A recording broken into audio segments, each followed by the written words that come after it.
Mtazamaji wa Ezra Christian TV, napenda kukaribisha katika show ya Uhiga Uture, na leo tumeleta mgeni ambaye amebobea katika nyanja za kiafya, na hata tutazungumza kuhusu jambo ambalo limekithiri ndani ya jamii zetu, na ni ugonjwa wa saratani, na hasa saratani ya shingo ya kifuko ama cervical cancer.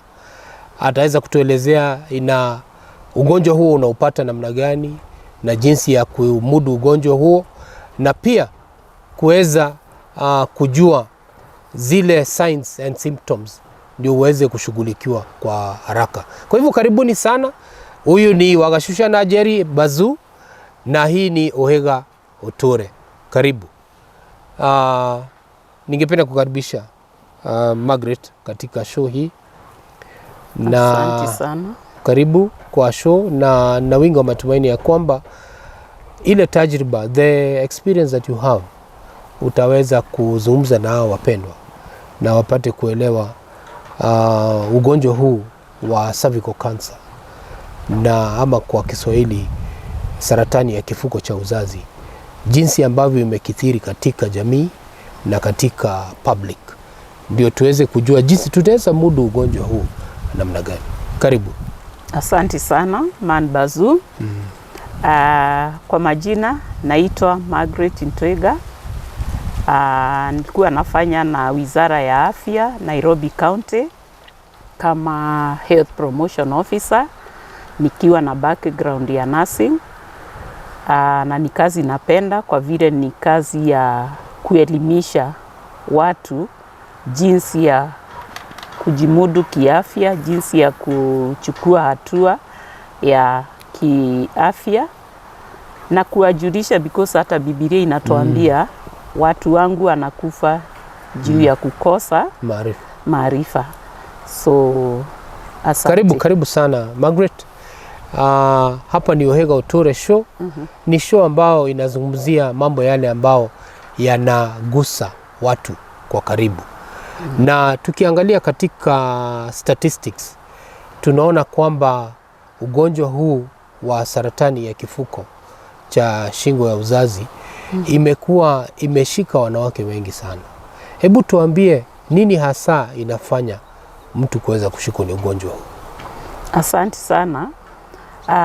Ugonjwa ya cervical cancer ni moja ya zile magonjwa ina affect wanawake sana, especially wale tunaita women of reproductive age.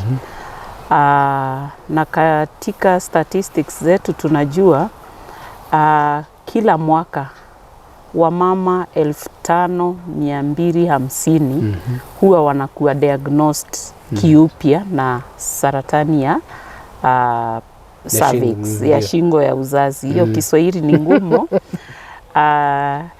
Na katika hiyo namba kila mwaka tuko na 3200 na kitu wenye wanakufa kwa hiyo cervical cancer, na pia hiyo 3000 na kitu translate kila siku wamama kama 9 wanakufa juu ya cervical cancer. Nikizungumza niseme cervical cancer ni ugonjwa moja inaweza zuiliwa kwa vile inaletwa na kidude inaitwa human papilloma virus. Human papilloma virus ni ziko aina mingi. Ndio. Karibu 100 na kitu. Ndio. Lakini ile ya muhimu tunasema ni 16 na 18. Hiyo ndio inaweza lete hiyo cervical cancer. Hizo zingine pia zinaweza lete madhara kama zile warts. Sijui warts na Kiswahili utaziita aje, but zile ni uvimbe ambao unatokea kwa skin, kwa ngozi. Zingine hazileti madhara yoyote. Kuna zingine tunasema zinalete genital warts za njia ya kizazi ya mama ama around the vaginal area. Zinaweza kuleta hizo warts. hivyo virusi. Hizo virusi zinaweza lete hizo vaginal warts. Kuna hii human papilloma virus inalete cervical cancer if not detected early and treated. Tunasemanga cervical cancer is a sexually transmitted disease. Kwa vile this human papilloma virus tunaipata wakati wa ngono, skin to skin contact. So and mostly this virus inabebwa na wanaume na hawajui kama wako na hiyo virusi. So akifanya ngono na mwanamke anaacha zile virusi. So mwanamke anaweza kaa na zile virusi bila dalili yoyote kwa miaka, tuseme kuanzia miaka 2 hadi 20 na ama hata 30 bila dalili yoyote. So na tuseme huyu mwanamke ama huyu mwanamume anaendelea kufanya ngono na wanawake wengine, anaenda akispread ile human papilloma virus. So vile anaendelea, na pia huyu mwanamke pia akiendelea kufanya ngono na wanaume wengine pia wanapikile na inaendelea. So what does human papilloma virus do once in the body? Watu wengi mwili inaweza fight back ile virus, ile kinga ya mwili. Yes, kinga ya mwili inaweza kudhibiti ugonjwa, inaweza regress, tunasemanga ina regress na inaisha yenyewe. Kuna wale ile percentage sasa hii tumesema itaendelea ikuje itokeleze iwe cervical cancer. So ikiwa pale ndani mama saa ingine hana dalili yoyote, so ndio tunahimiza wamama ni vizuri kwenda kuangaliwa mapema, because cervix is in my lower part of the uterus. So siwezi ona cervix yangu. Kama niko nafanya ngono pia yule mwingine hawezi ona cervix yangu. Lazima mhudumu ya afya aende iangalie, aikague, kama ni kuchukue ile cells ziko pale ile tunaita pap smear, ama ingine sasa tunaita visual inspection and some acetic acid ama Lugos iodine. Hiyo ni mambo ya kimombo, zile vitu tunatumia ndio tuweze kukagua ile cervix, tujue kama iko sawa ama imeanza kupata changes, kwa vile cancer is abnormal growth ya cells kwa mwili. Inaweza affect mali yoyote, but today specifically tunazungumzia virusi za ambazo zinaleta saratani, human papilloma yenye inaleta saratani ya cervix. Asanti Margaret kwa kuweza kutuelezea virusi hizi ambazo ndio zinaambukiza, ambazo zinaleta ugonjwa huo wa saratani ya shingo ya kifuko. Ningependa kukuregesha nyuma. Yes. Umesema kwamba takriban ni kama kila siku wanawake 9 wanakufa sababu ya ugonjwa kama huu. Kwa hivyo ni kumaanisha kwamba ule ambaye anatutizama anafaa elewe kwamba baada ya hii show kuisha ni kama kuna mwanamke mmoja atakuwa ameaga sababu ya ugonjwa huu ambao tunazungumzia. Kwa hivyo ni unfortunate. Tunafaa tuelewe umuhimu na tuweze kuelewa kukaa na tuweze kuelezewa kwa uzuri na polepole na Daktari Margaret, na tuweze kuelewa kwamba ugonjwa huu uko pamoja nasi. Na umekithiri kabisa. Ukiona kwamba baada ya hii show ambao ni kitu kama lisali moja mama mmoja atakuwa ameaga, ni vyema tuweze kuutilia na kwa uzito ule ambao unahitajika. Na labda naongea na mama hapo na anajiuliza, mimi ambaye ni mama na najihusisha, niko katika hali ya ngono, naona niko kwa hatari, ndafanya nini? Ni nini hasa ndaweza jua kwamba ni ugonjwa huu labda nimeshaupata? Sababu mwenyewe umesema kwamba wakati mwingine unakaa kama miaka 25 wakati mwingine miaka 2. Kwa hivyo inaonekana unaweza dhibitiwa ni kinga ya mwili kwa muda, lakini labda ulianza kujihusisha kwa ngono ukiwa kama wa miaka 20. Azili unafika miaka 45 ndio tena ugonjwa unalipuka ndani yako.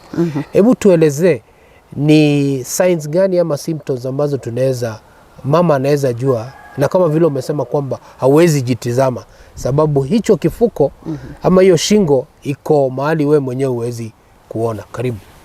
Asante sana. Nimesema hiyo virusi ikishaingia kwa mwili naweza fight back, what we call the virus can regress na uwe kawaida. Kuna yule mwingine itaendelea iendelee kuwa cervical cancer. Ni aji tutajua mama anaweza kuwa na dalili za abnormal cells pale kwa cervix.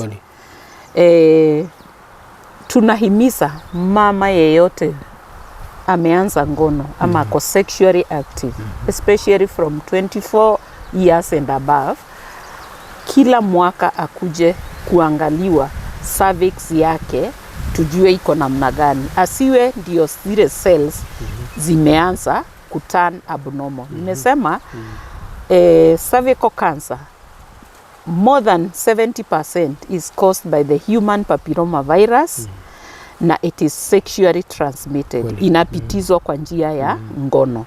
So kwa nini tunasema mwenye ameanza ngono akuje?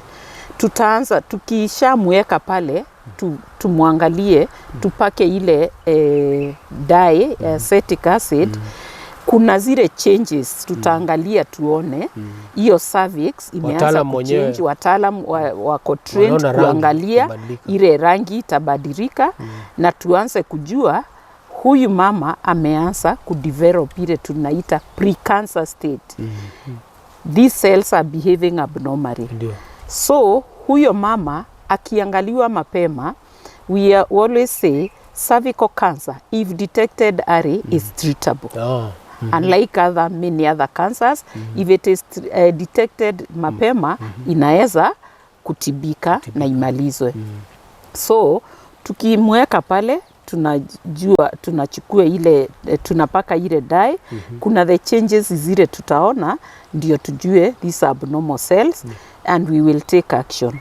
The good thing in our small health public facilities tuko na machine inaitwa cryotherapy. So tukishajua huyo mama cervix yake, it's unfortunate next time nitakuja na models za cervix ndio tuweze kuelewa ni nini tunaongelelea. Tuseme hii ndio nagawanisha hii cervix. Tuseme hapa ndio nimeona changes, abnormal changes za zile cells za cervix. That cryotherapy ni machine iko na plastic thing tunaekelea pale. Kuna mtungi iko na gas freeze. Tuna freeze those cells, inakuwa baridi mpaka kugandisha na njia ya baridi mpaka tunaua zile cells zilikuwa zimeanza hapo. Alafu huyu ni mama tutakuwa tunamfuatilia kwa karibu ku make sure after that tunampima tena tunaona zilisha ama bado zimebaki. Kama zimekula bigger portion ya ile cervix, kuna kitu tunaitanga lip, anapelekwa, ile ngozi ya hapo imekula, affect, inaenda inatolewa kwa njia ya upasuaji. Kisurgical, it's a minor procedure, inaondolewa hiyo ngozi kama ijaendelea zaidi. Na ndio tunahimiza early screening kwa mama mwenye ako sexually active is very important. We can be able to stop it at that stage.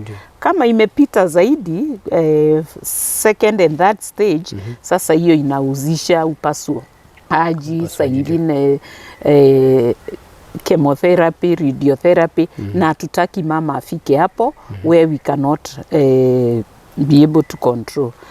Na niseme Charles, it's very important when we detect this early because cervical cancer, it's very painful to a mother. You can imagine losing a mother, losing a wife, losing a breadwinner, leaving children to be orphaned. So ndio maana tunasema tuidetect mapema na tuweze kukinga.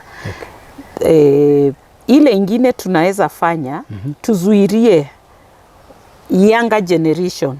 Kuna wale wa mama hawajaanza kufanya ngono, we have young children.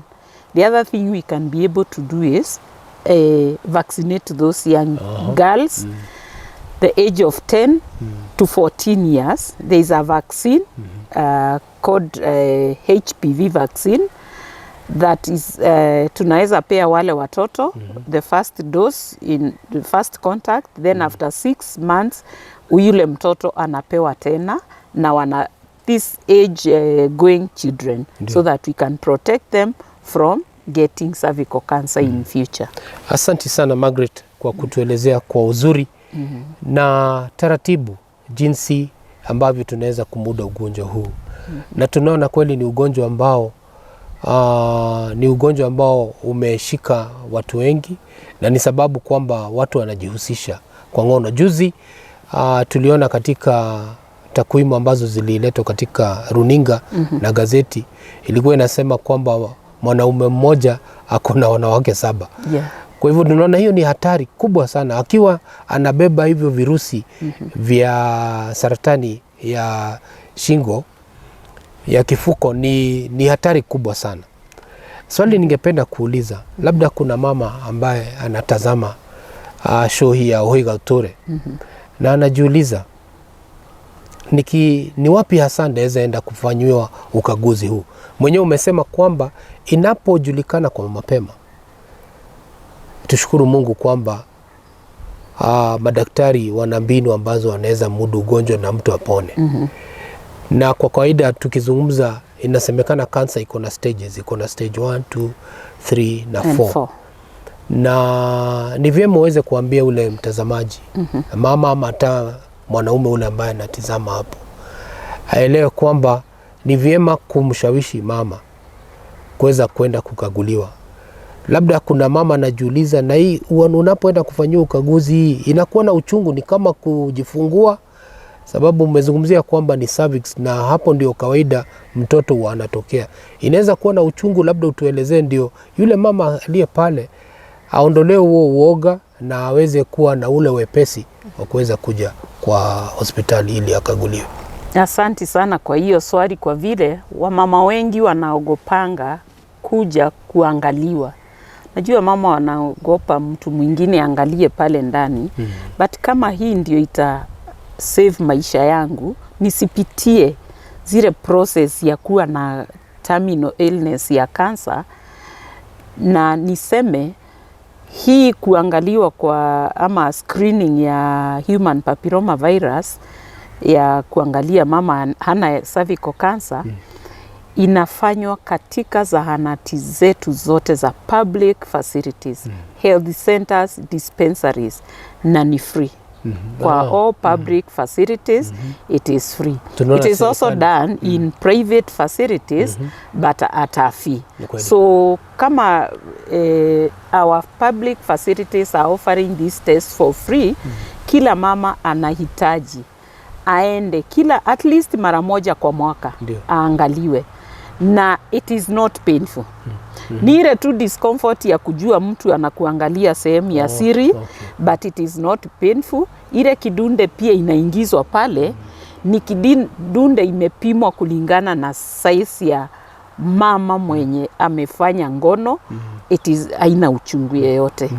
Discomfort kidogo tu ile ya kusikia kuna kitu inaingizwa ndani, na mwenye anakupima ni mtu amehitimu, ni mtu ametrainiwa, anajua ni nini anafanya, na there is a lot of privacy also.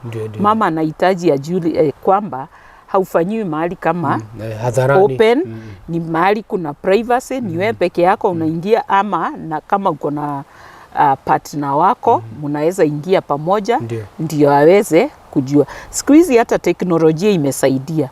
Kwa vile nimesema hauwezi jua cervix yako iko aje.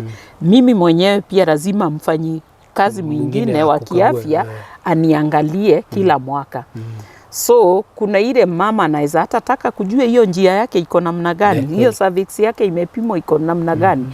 Tunaenda pale tunachukua hata picha na anaonyeshwa hiyo picha aweze kujua ni wapi cervix iko affected, kama iko sawa iko namna gani.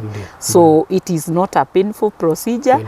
It is very short. Within 5 minutes you are done and you have your results zikikwambia kama kuna shida ama hakuna shida. Na niseme uzuri pia wa hii kipimo ya cervical cancer screening ni kwamba sometimes wamama wanakuanga na shida zingine zenye hawajui. Sometimes you may have what we call cervical polyps. Tu vitu tumegrow tu ndani na mama hakuwa anajua. Pia baba yule anaingianga pale hajawahi jua because whatever enters there cannot detect whether there is a problem. So pia akipaka hii dye unaweza jua kama kuna other colors that will come zenye zitaambia mhudumu wa afya huyu mama akona maybe another infection apart from human papilloma virus. There is another infection yenye sasa ata benefit na kutibiwa. Alikuja maybe normal screening but yule mhudumu wa afya medetect naambia mama hauna cervical cancer but kuna infection nyingine fulani tumeweza kudetect pale na anaweza tibiwa kwa mapema. Asanti. Najua kuna mama pale amesema daktari umesema vizuri sana. Na tumeweza kuelewa kwamba kweli tumekuwa hatuchukulii hili jambo kwa urahisi na ni sababu hatujapata kuweza kuelezewa kwa uzuri vile ambavyo umeelezea.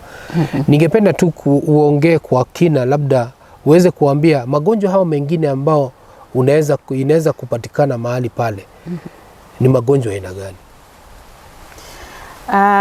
Kuna kitu tunaita candidiasis. Ni mama anapata discharge kama maziwa imeganda hivi. Na saa ingine anasikia anajikuna. Yes, kuna naweza kuwa ile discharge iko ndani pale, mama anaweza hizi ni ya kawaida. Tunapik labda akona gonorrhea, magonjwa mengine mingi sana kulingana na ile kala itatan. Kuna zile tunaita leopard skin color ina change hapo, unaweza tell huyu akona candidiasis, akona vaginosis. Ni vitu mingi sana, unaweza akona cervicitis, labda cervix imechipuka pale, ikona shida mingi hapo lakini si cancer. But anaweza sasa inaweza kuwa na labda ikona kidonda. Inakaa ni kama ikona kidonda nini. So yule mhudumu wa afya ataweza kupik na atibu huyu mama kulingana na ile shida amepata pale ndani. Asante sana. Asante sana. Na labda kuna mtu pale anauliza, mwenyewe umesema kwamba ugonjwa huu wa virusi unaletwa ni virusi vya HPV, human papilloma virus. Na labda mwingine anasema nyanyake alikufa sababu ya ugonjwa huo wa saratani ya shingo na pia mamake. Inaweza kuwa pia inachangia kwa ugonjwa huu. Hebu tuelezee kwa mtazamaji labda na swali kama hilo. Asante sana kwa hiyo swali. Hapo awali nilisema over 70% ya cervical cancer inaletwa na human papilloma virus kupitia njia ya ngono. Kuna ile percentage ingine tunaita maybe aunti yangu alikuwa na cancer. Hizo cells zinaweza pitishwa kwa ukoo. Maybe mama yangu alikuwa nayo, nyanya yangu alikuwa nayo. Na ndio unasikianga kwa zile maswali unaweza sikia daktari akiuliza kwa familia kuna mtu amewahi pata cancer. Ni ukweli inaweza pitishwa kwa familia. Na ndio tunasema especially kama unajua kuna mtu kwa familia amewahi adhirika na ugonjwa ya kansa na familia ya kidamu, blood relatives amewahi pata ugonjwa ya kansa, ndio tunasema hawa watu ni lazima wawe wanakuja sana kuscreeniwa, ndio tu detect mapema na tuweze kutibu huyu mama. Labda naweza peana story kidogo tu kwa kazi yangu nikifanya hizo services. Tulikuwa na major screening ya women doing cervical cancer screening. Na kama medical camp hivi. It was such a big medical camp. Na mama mmoja akaletwa na msichana yake. Ndio. For screening cervical cancer kwa vile dada yake alikuwa amekufa. Walikuwa amezika dada yake like 2 weeks ago na alikuwa amekufa na cervical cancer. So this young girl is a university girl. Akaambia mama yake there is this big medical camp na inafanya it specifically for screening of women cervical cancer. Can we go? I wouldn't want you to pass through what auntie yangu alipitia. Maumivu nini? Yes, all the pain, all the stigma na kumkosa, kuacha young family. So akalete mama yake. So tukiwa pale tumeingiza mama, katuambia my auntie passed on and I don't want my mom to pass through the same suffering. So tukaingiza mama na tukampima. Akasema na mimi naweza pimwa. Tukamwambia why not? And she was accompanied by the boyfriend also. Njua watoto wetu wa siku hizi they don't mind us knowing they are friends, which is okay. She's a university girl. So akakuja pale akauliza nikamuuliza are you sexually active? Akasema yes. So tumemalizana na mama, so tukamuingiza. And she came as by the way, I'm bringing my mother, but since there is this service, why can't I? To our shock, or to her shock, she was found out to have the human papilloma virus. There were changes on her cervix showing that there is abnormal growth of those cells. So, you know, when you see such a thing, now you call another person to come and with the permission of, so we requested that, can we have someone else come and confirm what we are seeing? There is some delay. And then the other person came, we put the dye and the results were there. Luckily, we had a gadget. We had partners from US and other countries who had come with a gadget that you can be able to visualize and take a photo of that now come to assess whether what we are seeing is what is on this photo.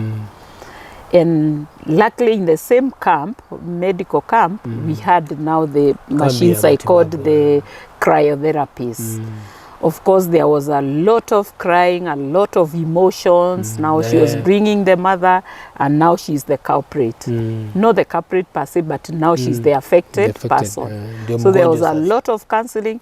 And the following day, because the camp was for 5 days, we prepared her now to come for the cryotherapy, where we had to freeze the cells.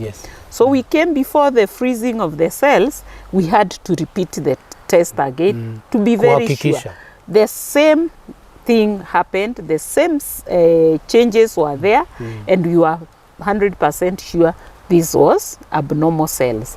So we had to do the cryotherapy, freezing of the cells, and intense follow-up to make sure that and then we also cancelled that to make sure that every year she goes for the tests, for the screening, to be able to make sure that she does not. So if we had not screened this lady, she would have gone knowing that she's young and she's okay. Kumbe she had started sexual debut at an early age, and this is the time the cells were now starting to change.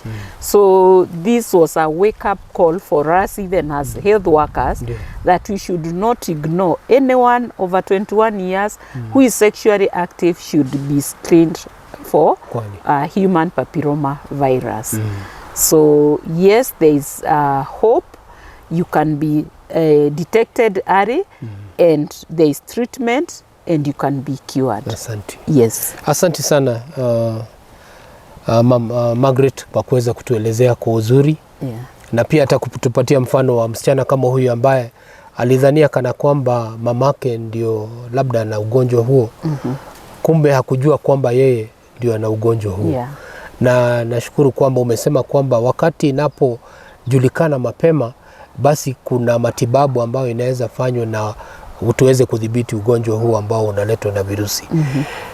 Swali ningependa kuuliza, na labda ndio mtazamaji wetu angependa kuuliza, ni moja, ni ulisema kwamba wanaume ndio ambao wanaeneza ugonjwa huu. Na pia hiyo ni swali moja. Alafu ujue vile mwanaume anaweza kufanya nini na hasa anaweza fanya ili azuie kueneza ugonjwa huu. Alafu jambo la pili ni kwamba kuna mzazi ambaye anatutazama na ana msichana ambaye anapenda, na wazazi wengine sababu wamependa wasichana wao anaweza kumkania kusema kwamba hajajihusisha kwa ngono. Sijui ni nini unaweza kuambia huyo mzazi, sababu wewe hizi cases umezipata nyingi sana katika kazi yako unapotembea na unaelewa. Yes. Ambia huyo mzazi kwa upole ndio aweze kuelewa kwamba ni vyema kuja kuzihusisha, kujua kwamba huu ugonjwa upo na ni vyema tumefanya maksudi kuja ili watu waweze kuelewa na waweze kushabikia hilo jambo kwa haraka, na ndio wasikuja kujuta baadaye. Karibu. Asante sana kwa hizo maswali. Ya kwanza, wanaume hawezi pimwa waonekane. We've said it, the human papilloma virus is on their penile shaft. Na it's a skin to skin contact. So ile ningeomba kuambia our young people and even the old men that tukifanya ngono kihorera tunaweza sababisha kueneza hii ugonjwa zaidi. Cause kama bwana yangu anaweza kuwa akona hizo virusi na hajui. The more sexual partners ako nao, the more hii ugonjwa inaenea. Pia kwa wanawake wakifanya ngono kihorera, tuseme niko na ngono na huyu, kesho niko na mwingine, and unprotected sex, situmii mpira ama what we call condoms, ni pia ninaeneza hii ugonjwa kwa watu wengine. Na pia kwa wanaume wengine, they will pick it from me. So ile ningesema ni tufanye what we call safe sex. If a person has more of sexual partners, which is the reality, huyo mtu anafaa atumie kinga, either female condom or for men the male condom, to protect their partners. Then niseme we have young children. Watoto wameanza ngono Charles kwa umri mchanga sana. We've had the youngest 9 years coming to our facilities and 13 years pregnant coming to our facilities for antenatal care. So I want to tell our parents and guardians, watoto wameanza ngono at a very early age. Na ni vizuri tuzuirie watoto wetu kupata hii ugonjwa ya cervical cancer mapema. Na niseme serikali ilifanya jukumu nzuri sana ya kulete chanjo. In 2019 ndio tulianza hii chanjo ya HPV kwa watoto ya age ya miaka 10 hadi 14. Na tukaenda hata kwa mashule, tumeshikana sasa na wizara ya afya na ya elimu, because hao watoto most of them wako kwa shule. Nataka kuhimiza wazazi, mtoto anaweza onekana ni mzuri na nini, lakini anaweza kuwa ameanza ngono mapema. Na ndio tunasema kabla waanze hiyo ngono, tunaweza wapeleka kwa zahanati zetu wapate hii chanjo tunaita HPV vaccine. Ndio tuwazuirie kwa miaka ya usoni hapo wasije wakapatikana na hii ugonjwa. Tunajua chanjo inapeanga mtu kinga. Ama ile tunaita immune response. Ukipewa ile chanjo mwili inakuwa stimulated iform majeshi, kutengeneza majeshi ya kukukinga na ugonjwa ule ukija kwa mwili. So tunahimiza wazazi tusipige siasa na hii chanjo kusema ni mbaya, imekona family planning ama nini. Hizo ni porojo tu. The vaccine has been proven and has been there. Imekuwa hata hapo awali. Ni vile ilikuwa kwa bei kali kwa private hospitals. It has been there. A dose was going as high as 15,000 per dose. Na tunasikia ni dose 2. Mtoto akichanjwa leo, after 6 months anapata ingine. Kwa public facilities zote it is free of charge. So tunataka tupeleke hao watoto, na serikali kupitia Wizara ya Afya pia imefanya kazi nzuri sana. Kuna outreaches kwa mashule. Maybe hii wiki tunasema tutaenda kwa shule fulani. Wale watoto wanapatiwa consent form ya kupelekea wazazi kuwajulisha kwamba tunapeana ile chanjo and it is free and it is safe. So ningeimiza mtu yeyote akona mtoto 10 to 14 years make sure mtoto wake amepata ile chanjo na akona ile card. Kuna kadi wa kichanjo wanapewa ya kumkumbusha after 6 months aende ingine.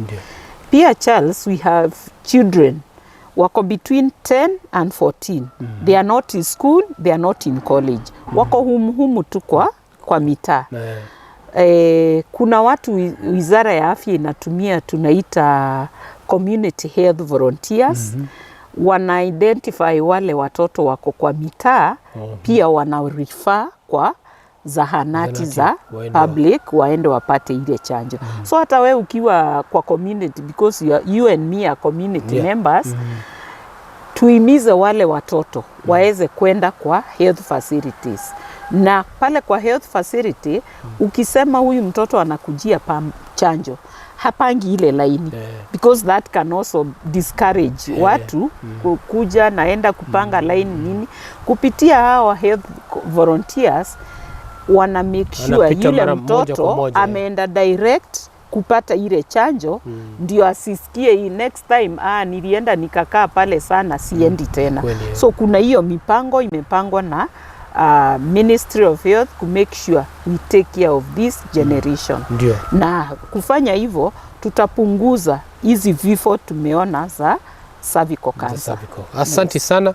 Kwa yule ambaye amekuja kidogo kuchelewa, tunazungumzia leo kuhusu cervical cancer ambayo inasambazwa na virusi vya human papilloma virus, na ndio tumeelezewa ni Daktari Margaret ya kwamba ugonjwa huu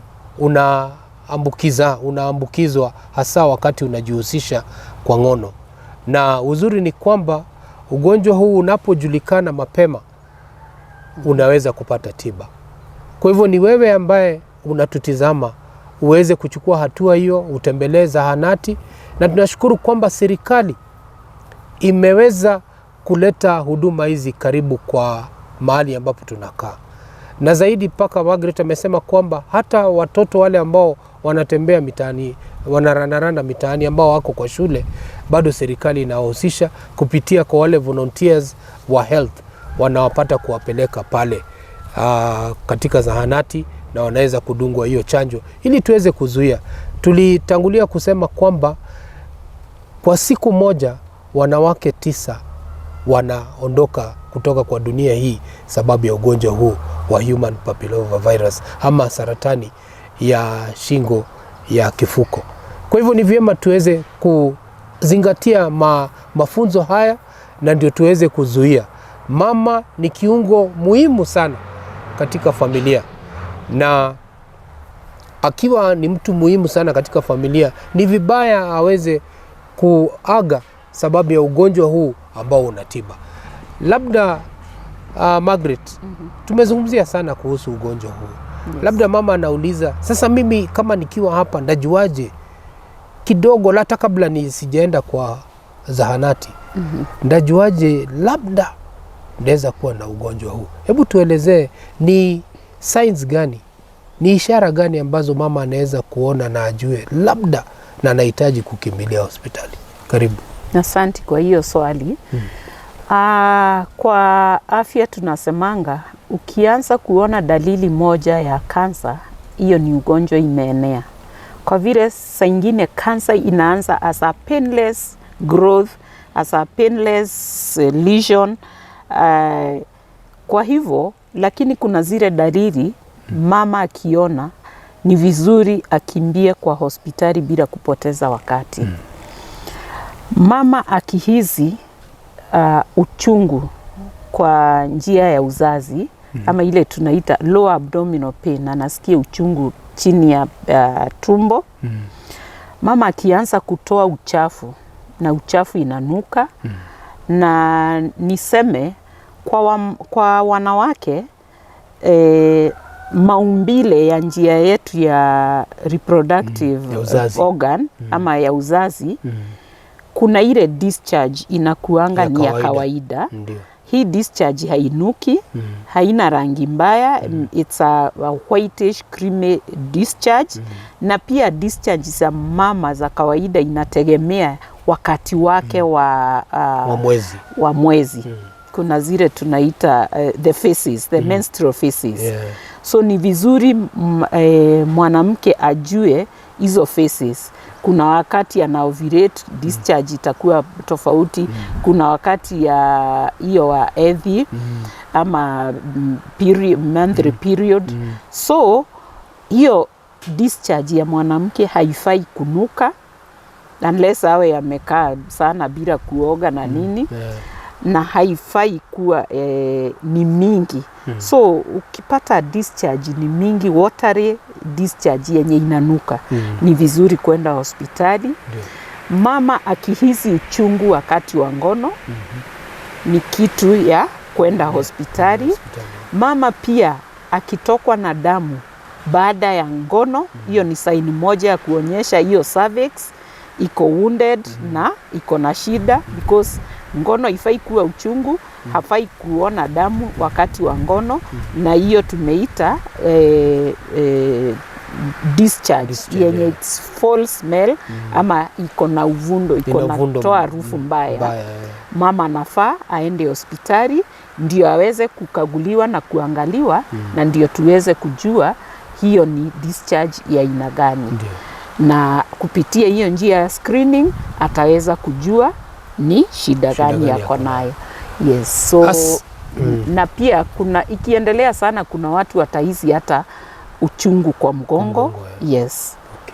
Asante sana Margaret kwa umetuelezea kinaga ubaga, na nashukuru sana, na najua hata mtazamaji wa Ezra Christian TV na pia msikilizaji wetu amepata manufaa mengi na kuondoa ile kutojua kwamba ugonjwa huu ambao umeua watu wengi sana, kwamba kunayo suluhu ya kuweza kushughulikia na kuweza kupata matibabu kwa ile njia ambayo inahitajika. Kwa hivyo nakushukuru sana hata kwa kuweza kuja kwa studio leo, na najua wengi wetu ambao wanatutizama wakiwa pande za Nakuru, wakiwa pande za Thika, wakiwa pande za Ngong, hata ng'ambo, wamepata faida kubwa na watapata kushughulika kwa ile njia ambayo inahitajika.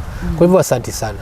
Hii imekuwa Uhiga Uture, ambayo tunasema kwamba sisi tuko maksudi na tunazungumzia mambo yale ambayo yanatuhusu katika jamii zetu. Najua umeweza kufahamishwa na wingi wa matumaini kwamba utaweza kushughulikia hiyo hali na uweze kwenda haraka iwezekanavyo. Kama umesikia hizo signs ambazo Margaret amesema, uende ushughulikiwe na ndio uweze kupata kupona. Kwa hivyo wewe ambaye hujatusubscribe, subscribe na wewe ambaye hujaweze kufanya hilo jambo, na utaweza kuwa wa baraka sana kwetu. Kwa hivyo Mungu awabariki sana, na tuwakaribishe tena kwa show hiyo ingine ambao tutaongea sasa kwa kina jinsi ambavyo ni wapi hasa unaweza enda kufanya treatment na mambo kama hayo. Mungu awabariki na watende mema.